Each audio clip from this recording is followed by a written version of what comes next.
Agad na naaresto ng mga tauhan ng Don Carlos Municipal Police Station ang isang lalaki dahil sa pang-abusong sexual sa isang minor de edad sa Don Carlos, Bukidnon.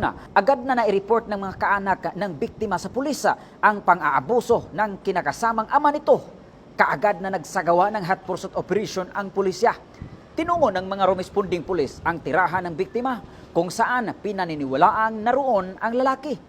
Sinubukan umano nitong umiwas sa pag-aresto sa pamamagitan ng pagpasok sa bahay at pag-akyat sa bakod ng kapitbahay, ngunit naabutan at naaresto rin ng mga otoridad. Lumabas sa paunang investigasyon na 2 beses umanong inabuso ang biktima.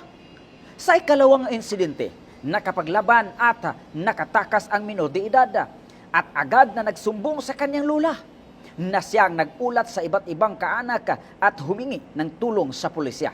Kasalukuyang nasa kustodiya na ng Don Carlos Municipal Police Station ang naarestong lalaki habang hinahanda ang pagsasampa ng mga kasong qualified rape at attempted rape kaugnay sa Republic Act No.